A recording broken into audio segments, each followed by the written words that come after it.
अस्सलाम वालेकुम वरहमतुल्लाहि वबरकातुहू। जमात पंजुम स्कॉलरशिप के वीडियो सीरीज में आपका खैर मकदम है। उर्दू ज़बानदानी में मुताले के जरिए तखय्युल व तसव्वुर वाज़ेह करना। इस जुज़ में हमने इसके पहले की वीडियो में इक़्तिबास, अखबार के इश्तिहारात और अखबार की खबरें, इस पर मुनहसिर सवालात हमने हल किए। आपने टेस्ट भी सॉल्व किए होंगे।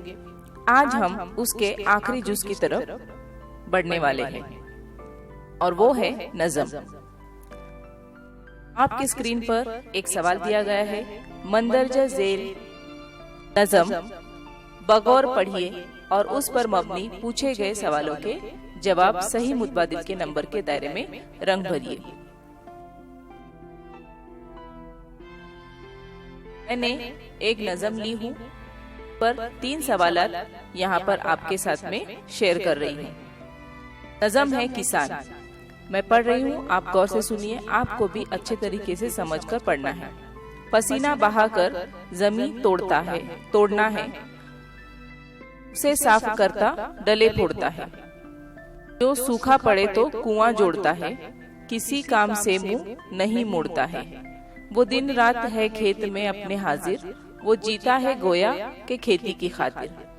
मवेशी से रूह तक है शाद उसकी, कि खेती में करते हैं इमदाद उसकी।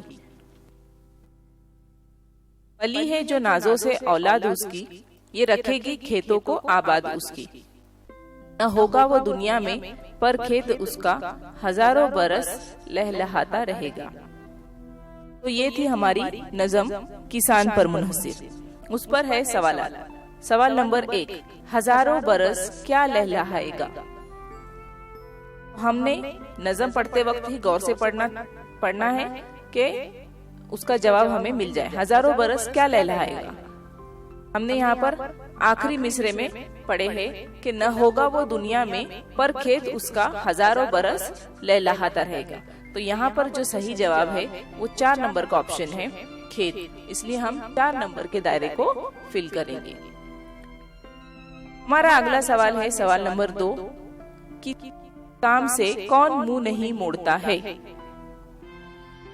नज़म है वो किसान पर मुनहसिर है और हमने पहले 2 मिसरों के अंदर ही हमें उसका जवाब मिल जाता है।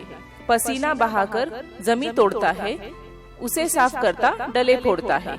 जो सूखा पड़े तो कुआं जोड़ता है, किसी काम से मुंह नहीं मोड़ता है। तो यहाँ पर जो है मुंह नहीं मोड़ना, वो जो है वो किसान के बारे में कहा गया है। वो कितनी भी मुश्किल आए लेकिन वो किसी भी काम से मुंह नहीं मोड़ता है, वो अपने खेत का काम करता है। तो यहाँ पर जो सही जवाब है, यहाँ पे ऑप्शन में औलाद, किसान, खेती और रूह है। तो यहाँ पर जो ऑप्शन नंबर 2 है वो सही है। इसलिए हम 2 नंबर के दायरे को फिल करेंगे। अगला सवाल है तीसरा, किसान के बाद खेतों को कौन आबाद रखेगा। यहाँ पर इस मिसरे में पढ़े हैं कि पली है जो नाजों से औलाद उसकी, ये रखेगी खेतों को आबाद उसकी। ऑप्शन में दिया गया है कि किसान के बच्चे, हैवान के बच्चे, शैतान के बच्चे और जानवर के। ऑप्शन नंबर 1 किसान के बच्चे, ये जो है उसका सही जवाब है। यहाँ पर बच्चे यानी औलाद हम मानी अल्फाज यहाँ पर समझ में आना चाहिए। ये आपके जखेरे अल्फाज जो है आपका वो मजबूत होना चाहिए। ज्यादा से ज्यादा अल्फाज आपको मालूम रहना चाहिए। यहाँ पर जो है किसान के बच्चे 1 नंबर का जो ऑप्शन है वो सही है। तो 1 नंबर के दायरे में हम फिल करेंगे। तो बच्चों, इम्तिहान में भी आपको नज़म पर 3 सवाल दिए जाएंगे, यानी 6 मार्क्स के। आप अच्छे तरीके से नज़म पढ़कर 6 मार्क्स हासिल कर सकते हैं। वीडियो के डिस्क्रिप्शन में एक नज़म की मैंने लिंक दी हूँ टेस्ट की, आप उसे हल कीजिए और अपनी मशक खुद कीजिए। इंशाल्लाह हमारा अगला वीडियो होगा अमली कवायद पर मुनहसिर। उसके मुख्तलिफ अज्जा है, हम हर एक अज्जा के बारे में डिटेल से वजाहत से मालूमात हासिल करेंगे। इंशाल्लाह हम मिलेंगे अगले वीडियो में। शुक्रिया।